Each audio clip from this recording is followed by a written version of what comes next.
Good evening. This is QTV News coming to you live from our studios on Kairaba Avenue, and I am Asma Uba. Thanks for joining us. Here are the main news headlines. The managing director of Tivaouane Travel and Tours and the doctor who traveled with them to perform this year's Hajj in Mecca says all their pilgrims, especially those with underlying health conditions, have performed the Hajj successfully.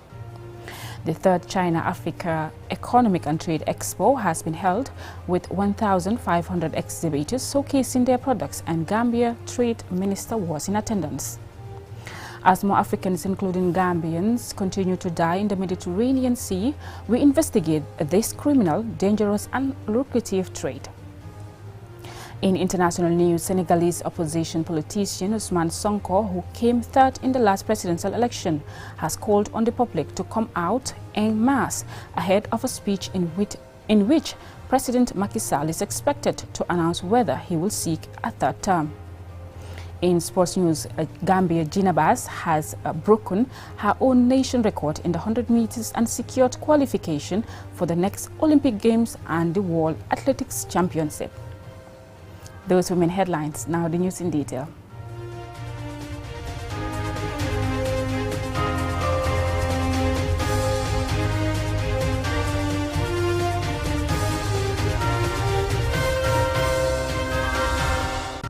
Thanks for staying with us. Now, the managing director of Tivaouane Travel and Tours and the doctor who traveled with them to this year's Hajj in Mecca says all their pilgrims, especially those with underlying health conditions, have performed the Hajj successfully.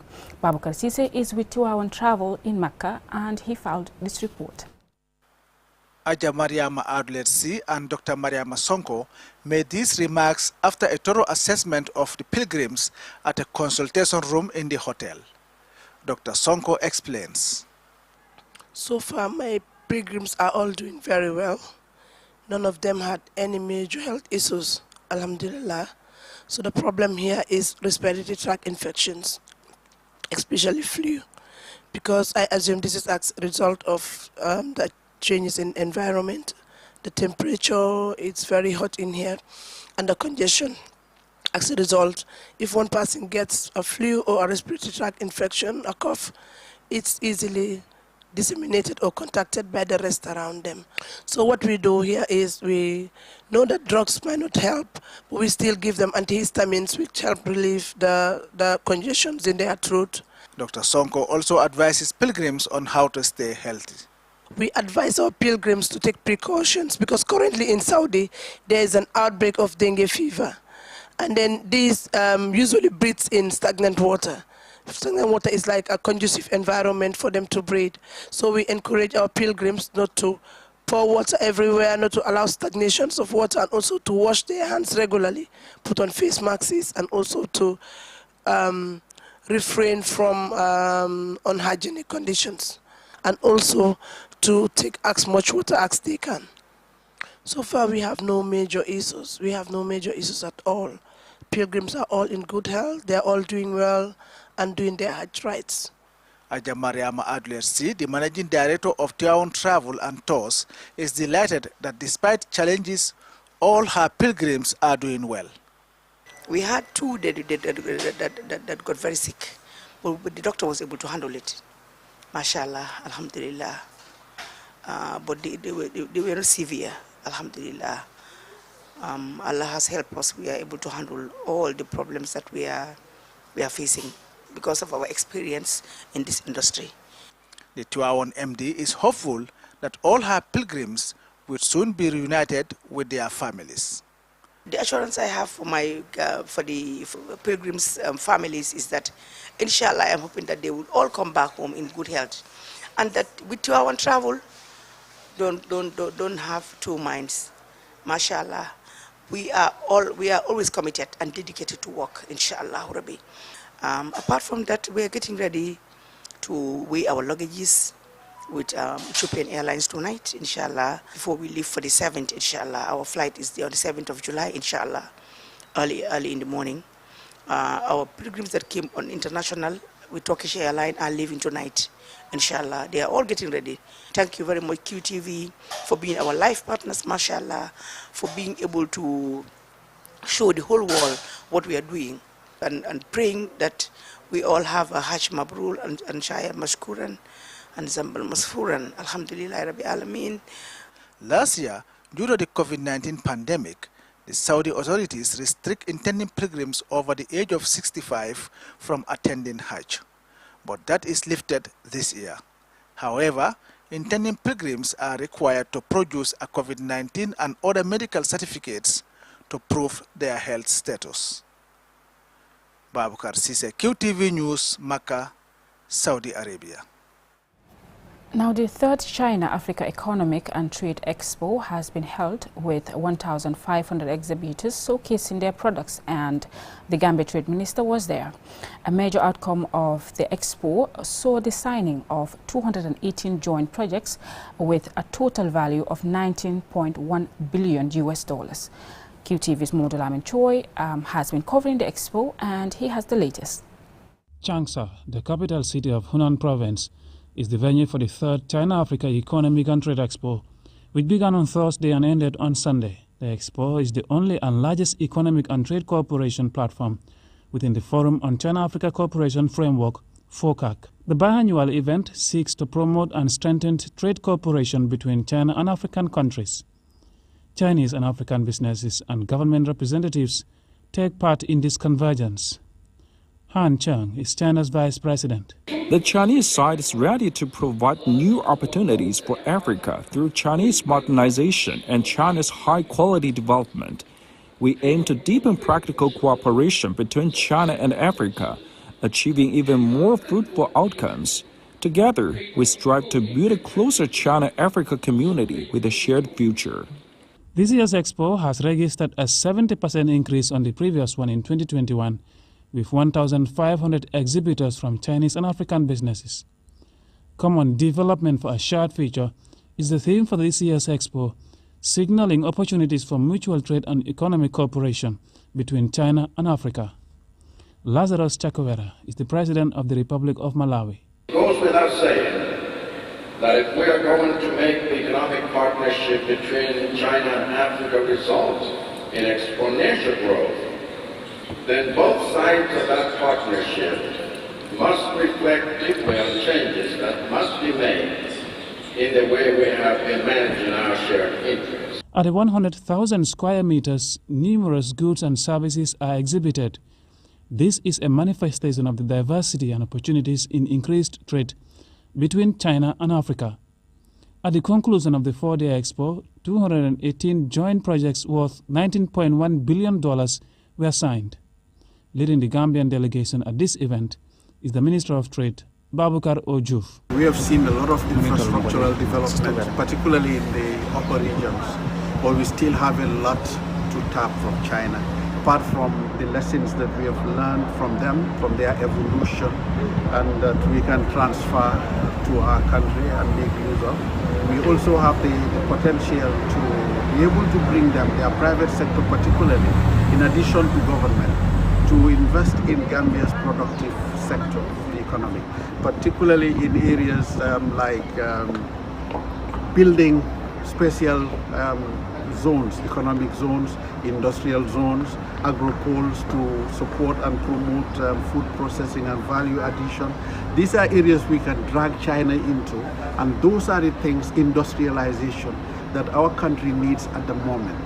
We need to bring investors, particularly the big ones from China. They're all over Africa doing everything from agricultural investments to manufacturing to value addition to infrastructural development. We are hoping as a government that we'll be able to bring them. Since its first edition in 2019, the Trade Expo has produced pragmatic and fruitful results, offering a new window of opportunities for China's trade cooperation with Africa. China has been Africa's largest trading partner for 14 consecutive years and the fourth biggest source of investment for the continent. Mahmoud Lamin Choi, QTV News, Changsha, China. More and more Africans, including Gambians, continue to die in the Mediterranean Sea in attempts to reach Europe in search of supposedly better opportunities. Around 90% of those who cross the EU's external borders illegally use migrant smugglers. Aliou Cissé reports. Europol, the European Union Agency for Law Enforcement, estimates that 90% of the migrants who cross the EU's external borders illegally do so with the assistance of migrant smugglers for the whole or part of the journey. The European Parliament stated in a report in 2021 that it is difficult to arrive at exact figures on irregular flows.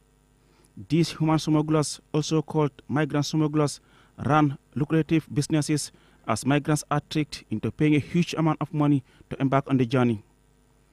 In May, Gambian authorities intercepted a boat carrying 20 suspected migrants believed to be bound for the Canary Islands. Again, last weekend, 63 intending migrants bound for the Canary Islands were arrested at Batakonko. The Gambian immigration spokesperson said among those arrested were 44 Senegalese, 17 Gambians, and 1 Bissau Guinean. Lucia Bart, senior analyst at the Global Initiative Against Transnational Organized Crime, told DW that migrants are often subjected to significant abuse and exploitation at the hands of their smugglers on the migration journey. While thousands have lost their lives on the Mediterranean Sea, a good number have also successfully made the journey to Europe. According to the World Migration Report, in 2021, around 281 million people, representing 3.6% of the world's population, were considered international migrants. Many have fallen into the trap of migrant smugglers through smugglers' local network who spread the information around communities. As a well-coordinated network, there are others who help aspiring migrants get to the closest departure points and those who specialize in forging papers, as well as the boats and necessary crew. According to Sami Hamdi, director of the London-based global risks and intelligence firm International Interest, the network's success, particularly in Tunisia and Libya, is because they operate in an environment that is often sympathetic to the reasons for migration. Some local officials are also accused of taking bribes from these smugglers, therefore turning a blind eye. There is also sympathy from these officials towards those seeking better opportunities. Jan Egeland, Secretary General of the Norwegian Refugee Council that oversees the work of humanitarian organizations in over 30 countries affected by conflict and disaster, said people from all walks of life migrate with smugglers, as it is common for local families to raise money to pay a smuggler to facilitate the journey of a family member.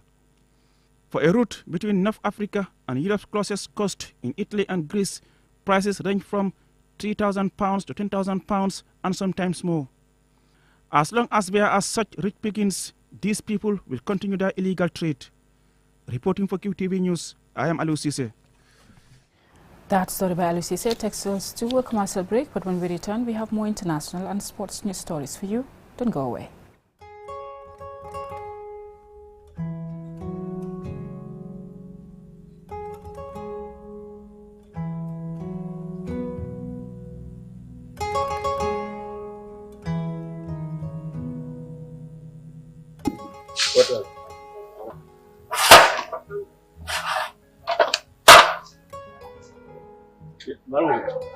What are you calling on? Calling Koron?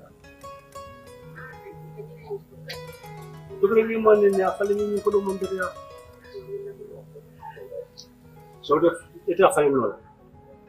Okay.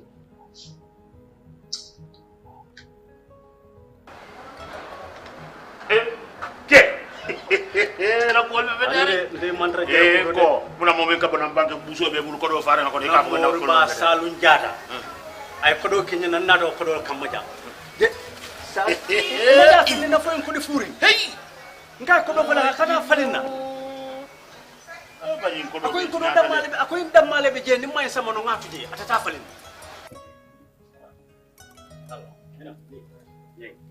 assalamu alaikum baru kota ñi kodo ta jant yo ni bari kodo mambe ñanta ko di kendo ren dina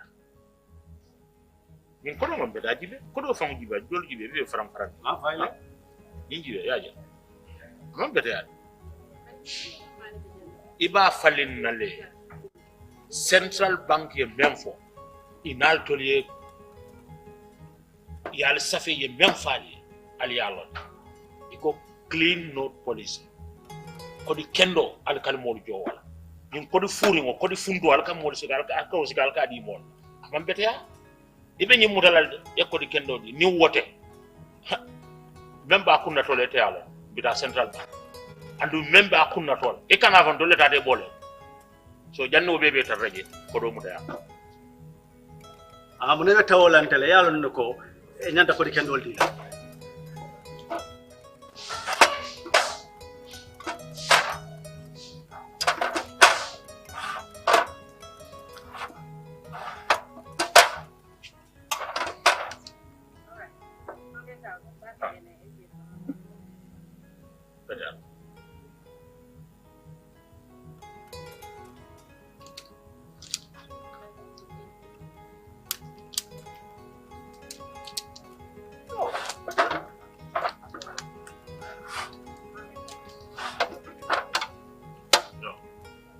ñina mu siloti men ñanta kake alkali al luwaye men fo alkali mara wona ko di kendo alkali waldi mo alyama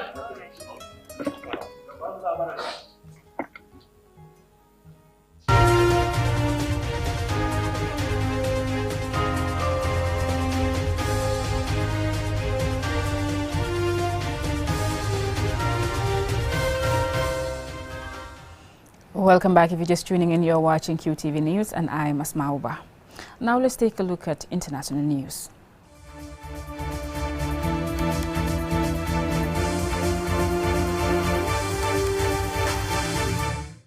Senegalese opposition politician Ousmane Sonko, who came third in the last presidential elections, has called on the public to come out en masse on the eve of a speech in which President Macky Sall is expected to announce whether he will seek a third term.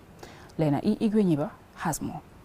Opposition politician Ousmane Sonko was sentenced to 2 years imprisonment in early June for corrupting youth, sparking protests that left at least 16 people dead. The conviction makes him ineligible to stand in next year's presidential elections. Sonko is still at large and had refused to surrender to the court proceedings. However, on Sunday night, Sonko via social media asked Senegalese to stand up as one, saying we must come out to confront the Macky Sall regime, and say that it is not up to him to choose the candidates that will face each other in the next presidential election. Sonko has claimed that the court case was a scheme to prevent him from running, a charge authorities deny. He has been blocked by the authorities at his home or illegally held, according to him, since May 28. He further claimed a recent national dialogue, initiated by Sall, that restored the political trajectories of two other previously sidelined opposition figures was merely a deal aimed at further denying him a path to the presidency. In the 2019 presidential poll, Sonko polled 15.67%, finishing third behind Macky Sall, who scored 58.26%, and Idrissa Seck, who polled 20.51%. Despite this, Sonko seems to have convinced much of the international media that he is Sall's main opponent, because he has been able to get many young people out on the streets to protest and die on his behalf. Meanwhile, President Macky Sall is expected to announce whether he will seek another mandate at 8 p.m. on Monday, 3rd July, after holding the country in suspense over his intentions for months. While remaining vague about his intentions, Sall has argued that it would not be unconstitutional for him to run again and that his decision to do so would be free and sovereign. His supporters, however, present him as their candidate for 2024 and argue that a constitutional review in 2016 reset the counter to zero, thus allowing him to stand. Political analysts and constitutional experts argue that, according to the letter of the law, Sall's supporters are correct. However, as the new constitution sets a 2-term limit, it would be against the spirit of that constitution for him to contest. Reporting for QTV News, I am Lena Igwenyiba.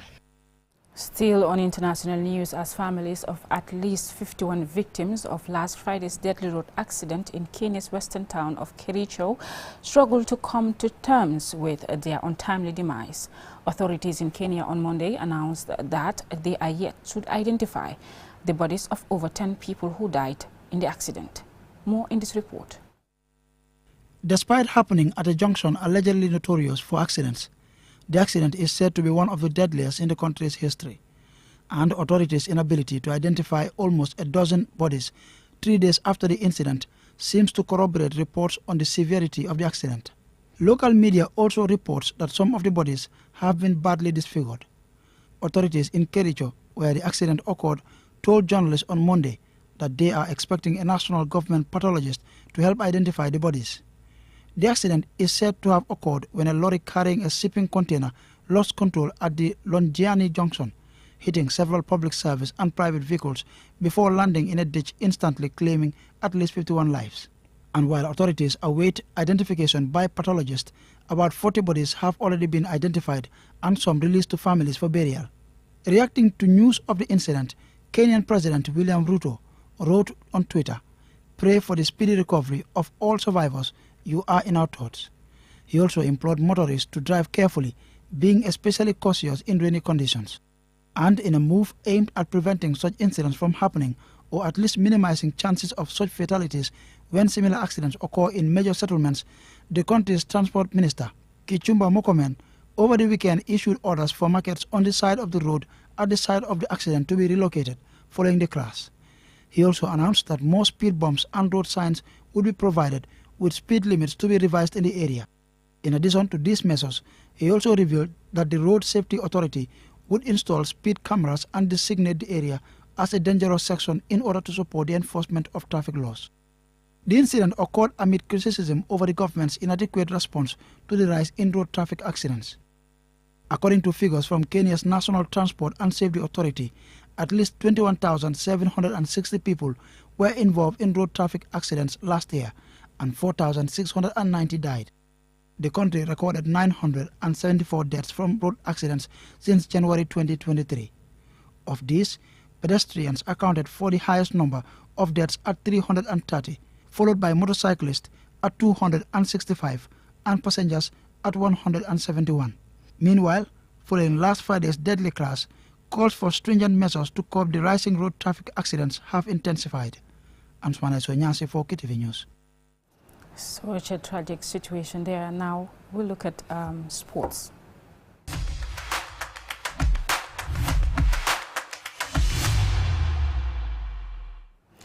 Now, Gambia's Gina Bass has secured qualification to the Paris 2024 Olympic Games and smashed her national record in 100 meters at the World Athletics Continental Challenge in Switzerland. Our sports reporter Mamoudou Gajaga was monitoring, and he now reports.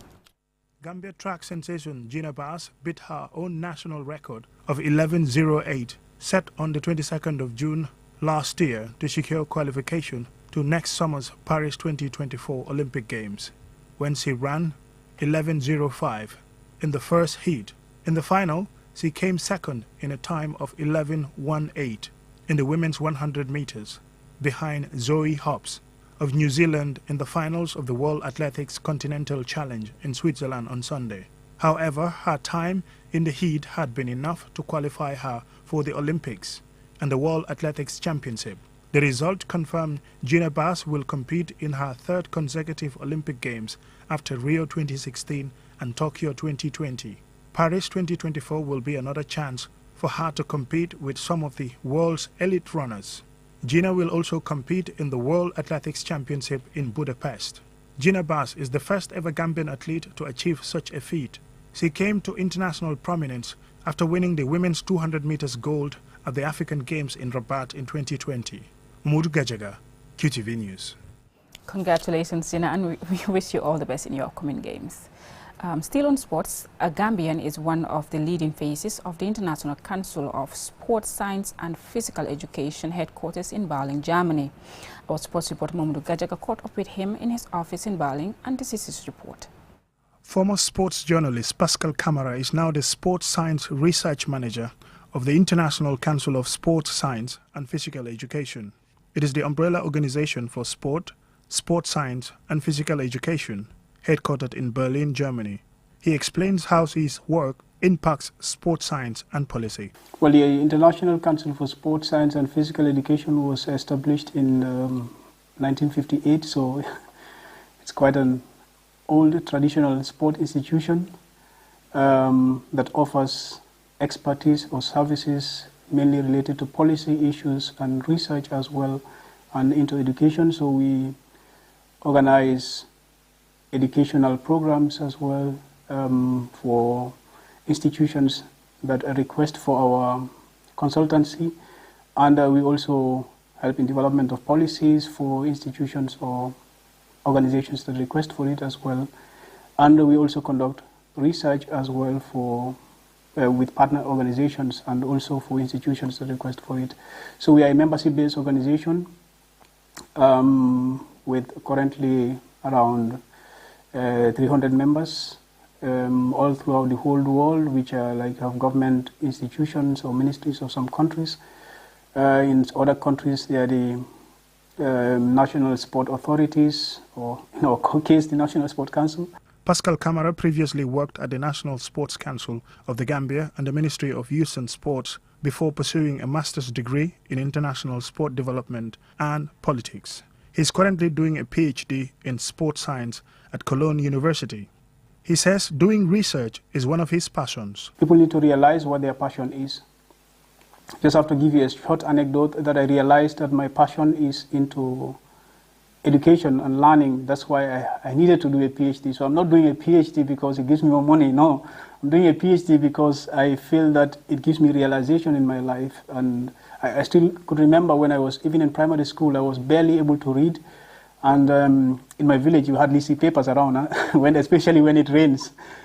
And I used to go and pick up papers, and then I read them, and people would tell me, why do you pick up papers and read? And now I realize that that was a deep passion that was in me in reading. And then I grew up like that, and even today I read like tons of books and every kind of books, and it is my passion. And now I have realized that anything that has to do with research, I'm really comfortable with it, and that's why I'm enjoying my job as well.